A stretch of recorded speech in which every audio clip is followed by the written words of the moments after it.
wimbo unaitwa Zakayo. Namba 7 alikuwa ni Moses Breeze, wimbo unaitwa Your Love. Namba 8 alikuwa ni Dunsin, wimbo unaitwa Hagaizo. Namba 9 unaisikia kwenye background ni Patrick Kubuya, wimbo unaitwa Messiah. Namba 10 leo kwenye top 10 ya Bongo Gospel ni AIC kutoka Dodoma, wimbo unaitwa Bado Naweza. So kabla dijisikia namba 10 leo kwenye top 10 ya Bongo Gospel, nataka tumalizie na segment yetu ya mwisho ambayo ni Golden Eye, shuhuda halisi za kweli ambazo zimewahi kuwatokea watu ambao tunaishi nao kila siku kwenye jamii. Na leo kwenye Golden Eye au shuhuda halisi, leo tunaenda kumsikia ni ushuhuda ambao ulitolewa na Pastor Dr. Eliona Kimaro juu ya vijana wawili ambao walikuwa ni ndugu wa kuzaliwa, kaka na mdogo wake, ambao kwa bahati mbaya waliingia tamaa za maisha, wakaanza kutoana kafara na wote walipoteza maisha na kutangulia mbele za haki. Kuna somo kubwa sana la kujifunza kwenye ushuhuda. Najua na wewe utakusogoza mbele, iwe ni kwenye familia, iwe ni kwa ndugu zako na wale wote ambao unaishi nao kila siku karibu kwenye jamii yako. Usikize ushuhuda kutoka kwa Dr. Eliona Kimaro, utakuvusha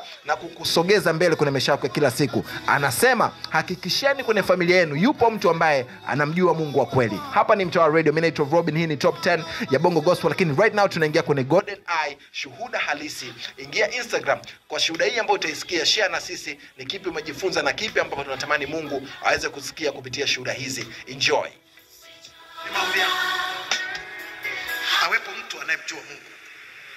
Na ikitokea familia hakuna mtu anayemjua Mungu, mtaanza kutoana kafara nyewe kwa wenyewe kwa wenyewe. Mdogo atamwahi mkubwa, mkubwa atamwahi mdogo. Mimi niliwahi kwenda kwenye usharika mmoja nikiwa mwinjilisti. Sasa nimehubiri, nimechoka kabisa. Mkutano wa injili ulikuwa unachosha miaka ile ya 90. Mchungaji wa usharika ule, mchungaji ameokoka, ananiambia mwinjilisti, hautapumzika. Alafu kulikuwa ni mwezi wa Sabasaba huko kwenye huo mkoa, kulikuwa ni wakati wa majira ya mvua. Kwa hiyo kuna baridi na kuna mvua na nimeshachoka. Ananiambia hautalala. Tuna msharika wangu ametolewa hospitalini, alikuwa mahututi huko KCMC, wamemtibu kwa muda mrefu, amekaa kwa muda mrefu, lakini sasa wamemrudisha nyumbani. Na amekuja anaomba huduma ya kichungaji ili afi salama.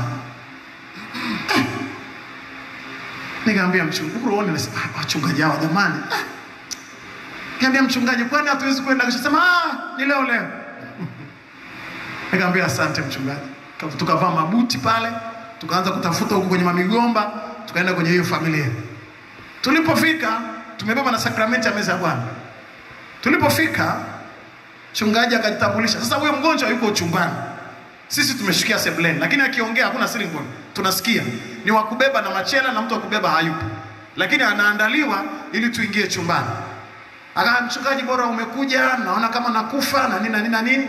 Sasa tukaenda ndani. Tukapelekwa chumbani mahali alipolala hapo kwenye kitanda.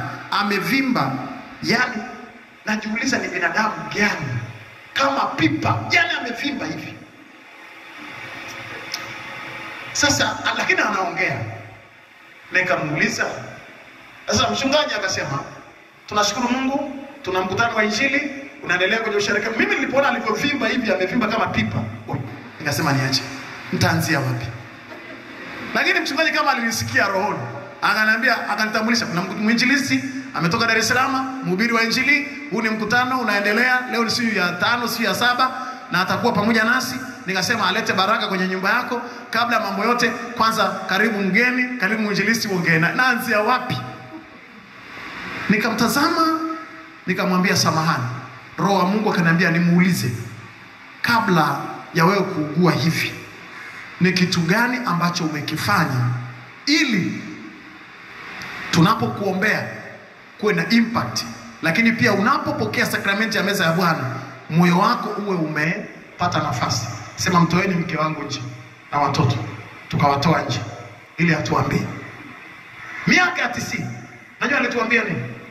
Ananiambia, chungaji, kilichotufikisha hapa sisi ni uchawi.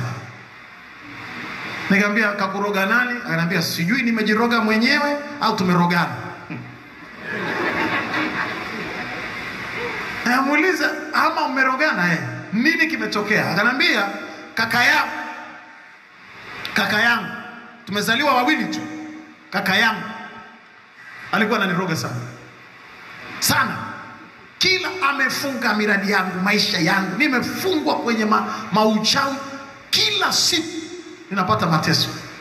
Sasa na mimi nikaenda mahali, mwenyewe ananiambia sasa, siko na mchungaji. Kama na mimi nikaenda mahali kwenda kuchungulia. Lakini nilipochungulia nikakuta ni kaka yangu. Roho ikaniuma sana. Na mimi nikachukua kitu, nikaja nacho.